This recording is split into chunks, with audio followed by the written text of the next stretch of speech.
In a tit-for-tat move, Pakistan has threatened to suspend the Shimla Agreement, attempting to up the ante against India as the Modi government announced a slew of diplomatic strikes against Pakistan. So does this really matter? What is the Shimla Agreement? Let's break that all down for you. The Shimla Agreement is a bilateral peace treaty signed on July 2, 1972 in Himachal Pradesh's Shimla, and hence the name. It's an agreement that was signed by Prime Minister Indira Gandhi and Pakistani President Zulfikar Ali Bhutto and was right after the Indo-Pakistan War of 1971, which led to the creation of Bangladesh from what was then East Pakistan.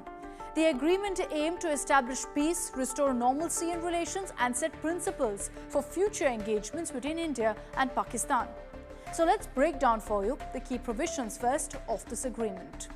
First is the peaceful resolution of disputes. What that means is both countries agreed to resolve all outstanding issues, including Kashmir, through direct negotiations, explicitly excluding third-party involvement. Second, respect for sovereignty. Each side pledged to honor the territorial integrity and political independence of the other and not to interfere in internal affairs. The ceasefire line from the 1971 war in Jammu and Kashmir was redesignated as the line of control, with both sides, both nations agreeing not to unilaterally alter it. Third, the re-establishment of diplomatic relations. The agreement called for the normalization of diplomatic, economic and cultural ties, including the restoration of communication, travel and trade links. Also a key provision, release of prisoners of war. This was, remember, right after the 1971 war. So India agreed to release over 93,000 Pakistani prisoners of war who had been captured during the 1971 conflict. Then there's return of territory. India returned over 13,000 square kilometers of land that was seized during the 1971 war, retaining certain strategically significant areas. These were areas like Turtak and Chalunka, which is in the Chorbat Valley, which is more than 883 square kilometers. So what happened after the agreement?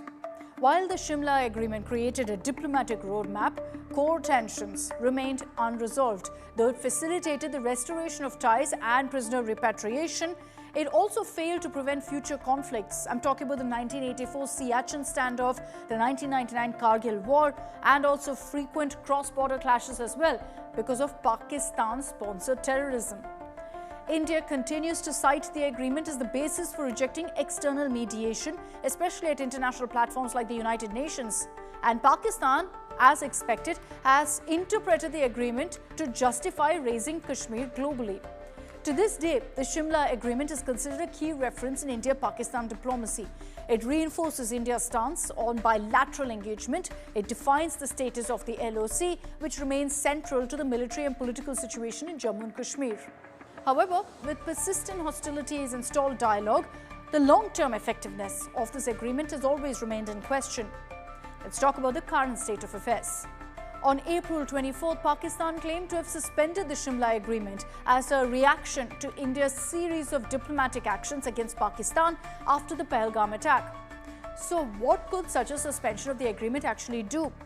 Well, first of all, the suspension may open the door for Pakistan to seek the involvement of international bodies such as the United Nations, allies like China, or organizations like the OIC, which is the Organization of Islamic Cooperation. And all of this will be used as an excuse to raise Kashmir again on a global platform.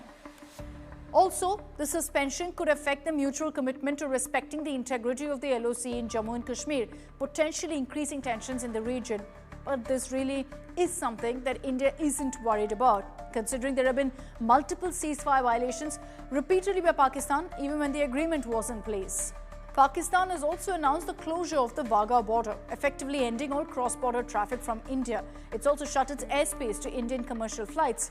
Again, mind you, this is reciprocal action because India announced the closure of the Atari border. India has also closed off its airspace for Pakistan. So what next? Although the suspension of the Shimla Agreement may not result in immediate tactical shifts, it could pave the way for heightened diplomatic and military tensions. But India has made it clear that this is a rattled Pakistan's response to the diplomatic strike by our government.